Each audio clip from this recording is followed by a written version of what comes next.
Welcome back to pregame.tv. Super Bowl this Sunday. Denver, Seattle. We're going to break it down right here. Bryan, Leonard, Ken Thomson, yours truly, Marco D'Angelo. Guys, the first question I want to ask you is, when the line came out Sunday night, do you think the proper number in your mind was the opener with Seattle at 1.5, or where we're seeing it hovering right now at Denver 2.5? What was your take? Well, the look-aheads were, if you're looking at the AFC against the NFC, the NFC was favored 2.5. And then if you take a look at the breakdowns, you could have bet that potential matchups. Right. And it had Seattle basically a 1.5, 2-point favorite. When it came out at that, that's what I thought it would be. I could see somewhat of a little differential based on Seattle, how they played against San Francisco, and Denver had an easier time against New England. But to see it go all the way the other way to 2 and 2.5 in some places, that was a little bit of a surprise. But a lot of it is, anybody I've talked to that likes Seattle is waiting for that number 3. So I think this is one of those situations that if you want Seattle, you may be able to wait and get it. You may have to wait a long time, and you may need to be at the window at the precise time. You may need to be in the sports book, let's just put it that way, to get it, especially here in Las Vegas. Yeah, you could go to Stations or Coast maybe and get it. But for the most part, none of the Seattle money has really gotten into the steam yet. It hasn't been entered in. It's been basically Denver money because they don't want to lay the 3. So it's a little combination situation there. What do you say, Ken? I'll tell you what, I am, as far as the game itself, I'm probably the only handicapper, maybe a pregame, that's not going to give out a play for the Super Bowl. I told Johnny Detroit, my heart is with Denver. I've been a Manning fan as a Colts fan, so I'll root for Denver. I respect Seattle enough. Their secondary, their front four. If their front four is able to put pressure on Denver, Denver could be in a lot of trouble getting Manning off his spot. So again, I'll root for Denver, but I'm not going to give it out. It's a game. I respect both teams, the way they're playing, respect Denver's offense and the way their defense has stepped up, especially without Chris Harris, much better than I thought. I thought they'd have a lot more trouble against New England than they did. Even without Gronkowski, I thought New England would be able to move the ball with those 3 running backs. And they didn't. And quite frankly, if they don't get the last touchdown, to make it respectable, I mean, they virtually got shut down totally. Well, this is the thing, and we did a podcast earlier this morning, Bryan, Vegas Runner, Gil Alexander, the Megapod, and we talked about this, and I said, people are looking at last week's games, and we always say it, people handicap with their eyes, and obviously, yes, Denver had an easier time over New England, and people think that Seattle that game, and as I said this morning, and quote, Steve Fezzik, his favorite thing, it was a coin flip game. It was a coin flip game. The two teams went back and forth, and either team could have won that game. But my point is, in my opinion, San Francisco and Seattle were the 2 best teams entering last week. Of the 4 teams, I would have ranked them 1 in 1A, then Denver, then New England. And so somebody had to lose that game, because they didn't have a blowout or it wasn't commanding. Just to me, it was 2 good teams that went toe-to-toe in one game. One team came out alive, and that was Seattle. So they didn't look as flashy, but I don't think they deserve to be penalized with the line for what the public saw. That's my opinion. I will point out, this happened in the past where they only had they played exactly the next week. They didn't have the 2 weeks. If this game would have been played last week, I could definitely see the line moving because that San Francisco-Seattle game was physical. And to come back the next week again and play another game like that, it would have been very tough in the cold weather. That's a good call, but we're also looking at 2 of the best defenses, and that's what we know, and all we hear is defenses win championships and all that stuff, and a lot of that is mythical. If you look, the best offenses have won the majority of the Super Bowls over the last decade. So as you're looking at this Denver team, we know it's the best offense. We know Manning just comes off the best year offensively. So you take that Seattle game and that San Francisco game, again, those offenses are good. But that's all they are. They're good. They're not great. Kaepernick has to run for 130 to have San Francisco get 17 points. Russell Wilson didn't do anything. Got sacked 4 times. Marshawn Lynch didn't have a great game. They were fortunate they got the win. So both those offenses, to me, are challenged. Denver is not challenged. And so for either one of those defenses to have to go against the best offense, by far, to me, by far, there's nobody even close to Denver's offense. I think that's why it makes it such an intriguing game. Well, I agree with you with the offense, but let's also be realistic, too. Denver hasn't faced a defense anywhere near as good as what Seattle has. I mean, they've had a very soft road on the teams that they faced, and Seattle has not faced an offense anything near, I don't care, Drew Brees, and they got both those games at home. This is a neutral field. This is different. And here's the other thing that I'm hearing, this mythical thing. Well, it's a cold weather city. It's going to be cold, and it's probably going to be between 35 and 40. Seattle played one game under 41 degrees, and that was at the MetLife Stadium, 36 degrees, and they beat the Giants. But they're not a cold weather city. The Northwest, most of their games, if you go back and look, first off, they played 7 dome games, and they also had 8 other games where it was 48 degrees or warmer. The weather, to me, is it's not even a factor in the handicapping with what we're looking at. Unless it's the wind. If we get the right, wind, sure. exactly. But right now, all indication is that we're not going to see wind. We're not going to see any precipitation. And we're looking at, like you said, mid-30s for the game, which that's actually in football, that's great weather. You know, you got those big offensive linemen and defensive linemen. They want the colder weather like that. Not real cold, but that's feasible.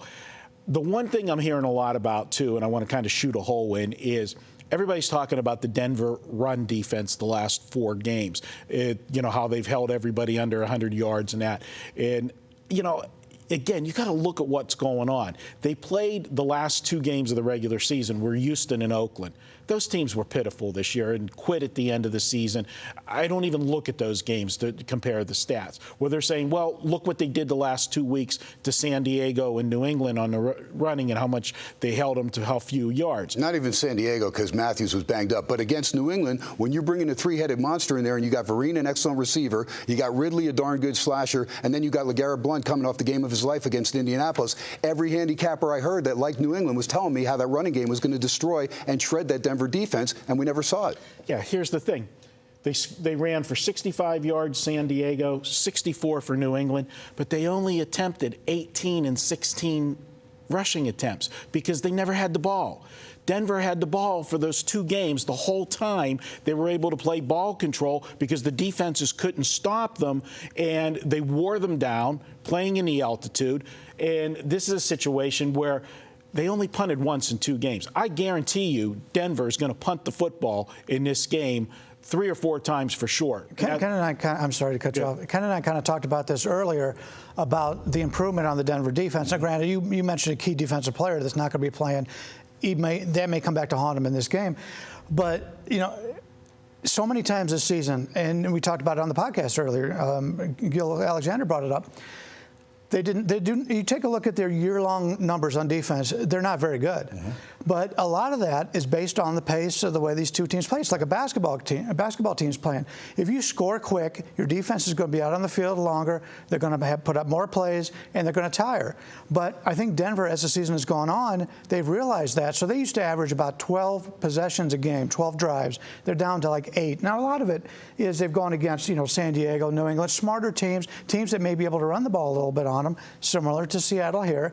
So, everybody that says the Denver's defense isn't very good, I think this Denver defense is a lot better now than it was earlier in the season. And you talked about it earlier as well when we were off camera. You said because that Denver defense now is getting some rest because of the longer drives by the Denver offense. And you could see Manning where he's not just firing the ball down the field every play. They've actually run the ball on 1st and 2nd down several times, kind of ticked me off because I never like to see a series where you take the ball out of Manning's hands twice out of the 3 plays. But they've done that several times in the playoffs, and it has worked out. Now, they shortened the game themselves against San Diego, and it nearly came back to bite them as San Diego got those 17 points in the 4th quarter and pulled within the 1 score. And then New England was a 2-point conversion away from being within 1 score, even though Denver dominated that game. I think they opened it up a little bit more here, and I think they do that to try and get the linebackers guessing what's going to happen. I still think Denver will try and run Marino a little bit, but the linebackers are key because Seattle's linebackers, like I told you, as great as that defense is, their linebackers are not as good as a Willis or a Bowman like San Francisco. Their secondary is the best. There is no question about that.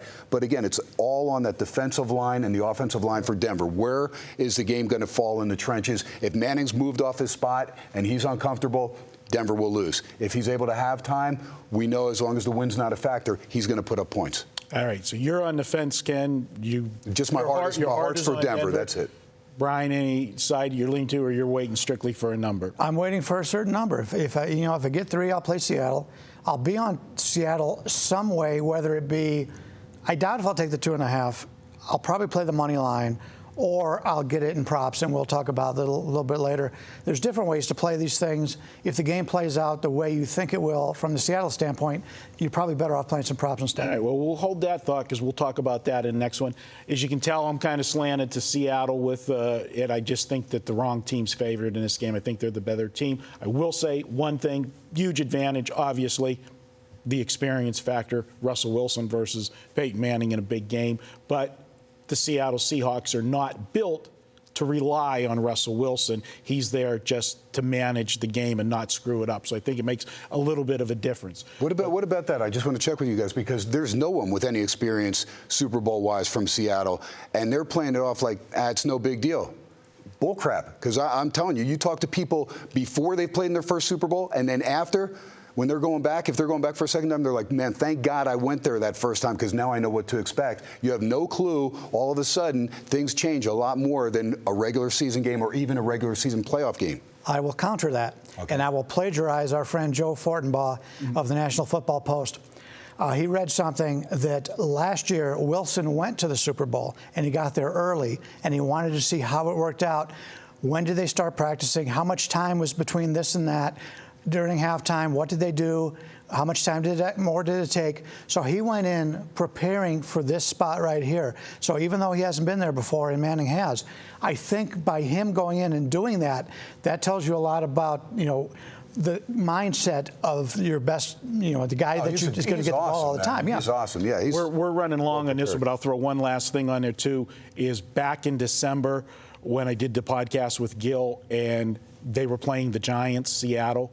I said that was a natural flat spot for Seattle, but I said they're not. I know Pete Carroll. They're not going to be flat. He is going to take this like a dress rehearsal for this team, saying, and that was their last road game of the season, saying, guys, I want you to go out and play, and I want you to take it all in because your next road game is going to be right here again. I read actual quotes from him. He says the next time we play on the road, we'll be in the same stadium. I did say when Seattle beat them 40-10, watching that preseason game, I go, gosh, I hope Manning gets a chance to redeem himself. I know he only played a few plays, but this is sick. And all right, guys, we went long. Sorry about that, but a lot of great information. We're going to be back. We're going to tell you about what to look for in handicapping props, and then we're going to actually give you our props in a second video. So stay tuned here on pregame.tv.